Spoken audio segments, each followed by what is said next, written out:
So, in Path of Exile 2, we're going to be going through the settings I believe to be the best. This is for the PC version of the game. I'm playing the game through Steam. And console is going to be like quite a bit different, and there's not going to be as many options, especially when it comes to like your graphics and stuff. So the very first thing is your notifications. Just leave all of these, like basically put them however you want. It's all personal preference when it comes to the different notification pop-ups. Then for the input, it obviously depends whether you're playing controller or mouse and keyboard. At the moment, everything is default. I've not played too much of the game at the moment, so there might be some things I'd switch around at some point, but it's fine to play on default. I mean, unless you really want to change some things around. Then going to the sound, you can pretty much leave everything default again. There's not much when it comes to the sound. I've just got my master volume down quite a lot because this game is rather loud.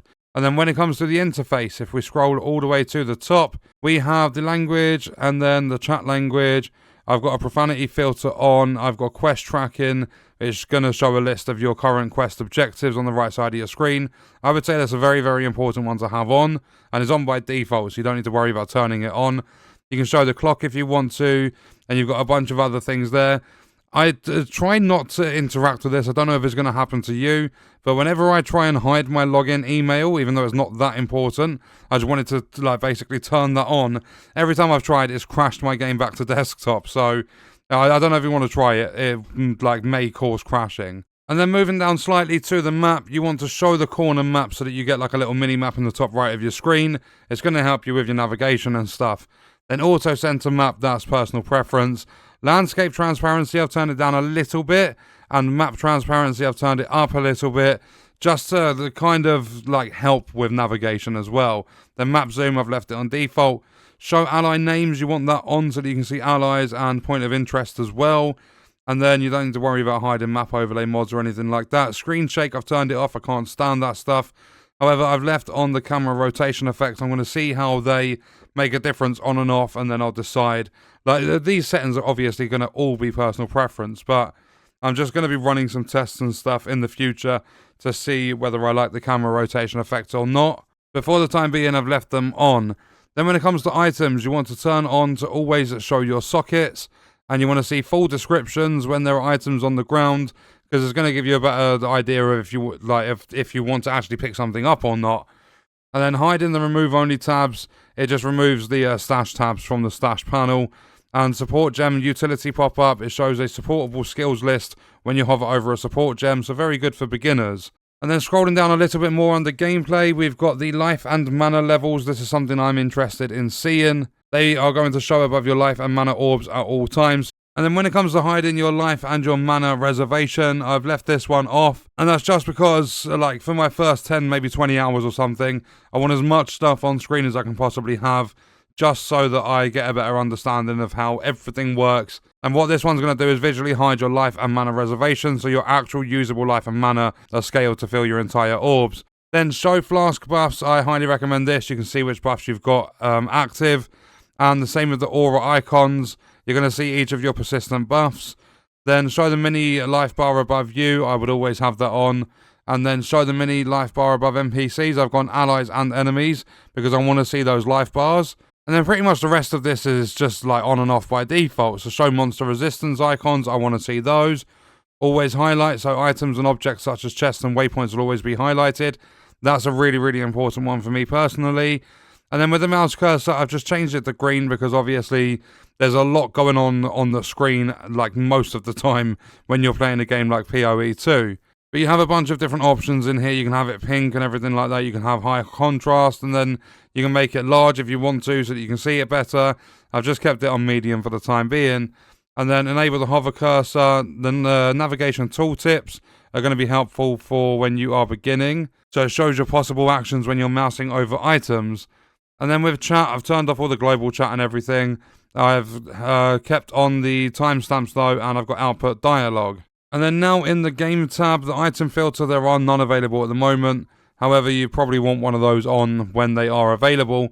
Hide filtered ground items, I've got that one on. But it doesn't matter at all at the moment because there are no item filters. That basically falls into the same category as your item filter. Key pickup disabled, auto equip. It's going to automatically equip items you pick up while the inventory panel is closed. I want to be able to manually go through all my stuff. I don't want it to auto-equip. Even if the item's better, I want to be checking all of my loot and seeing what's best for me. like going off my own sort of experiences, knowledge, and like even half the time just guessing what's going to be good and what's not. And then disabling the tutorials. I'm a beginner at the game, so keep those on. I played a little bit of PoE 1, not too much. And then the default item allocation, I've just left pretty much everything default.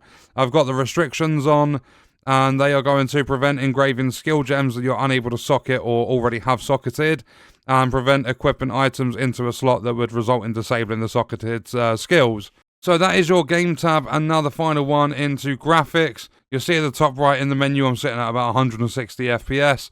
So with the renderer, DirectX 12, although this isn't always stable. I've played a few games now where DX12 is just messing up frame rate and everything like that. So depending on your computer, you might want to drop this from DX12 down to Vulkan, or even try DX11. It's not recommended, but you could give it a go.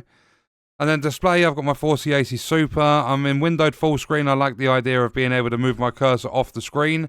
VSync, I always have it off. If there is any frame tearing or anything like that, I will turn it on, but typically it's off.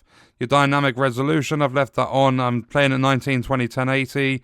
It's literally just my monitors that are that stop me playing in higher resolution. Upscale mode, I've just left it to default. It's not caused any problems so far. No upscaling, I want it native 1920 1080. HDR, my monitors and stuff are not capable of using HDR. But then you've got your scene brightness, your UI brightness, and then I've left everything at high, but these are the most important things to turn down if your computer's not that powerful. So for an example, your water detail level, you might stick that on low if you're getting frame issues. Your bloom, you might want to turn that down. This is going to be like the main stuff that's going to affect your performance. Like obviously you've got like frame generation and new cards and things like that, but when it comes to giving yourself an extra maybe 3 or 4 FPS, you would lower something like your texture quality. The game's not going to look as good, but it's going to perform better. So that's all dependent on the computer, but you can see my settings there. And as well as the 4080 Super, I'm running 32 gig of RAM, and I've also got an i9 12900KF. And then when it comes to the advanced settings, I've just left NVIDIA Reflex on, and I've got the triple buffering on. My target frame rate, I don't know why it's 118, it should be 120, and that's the most it lets you go. Then I've got multi-threading on, and then I've changed a little bit of the performance metrics to have no graph, show the bars, and 100% transparency. So those are my recommended settings for when you are playing Path of Exile 2 on PC. And I want to make it very clear, every single person is going to have a different combination of equipment in their computer, like all of their hardware is going to be different. So these settings might need to be changed. This is just a guide to show you the settings that I've got enabled and the ones that I think are the best, like especially when it comes to like your interface and your game settings and stuff. But obviously at the end of the day, it's all personal preference as well. But what we are going to do on that note is leave the video there. Let me know your thoughts and stuff about PoE 2 in the comments, and I'll see you guys in the next one. I hope you enjoyed it. I hope it helped you out. Thank you for watching.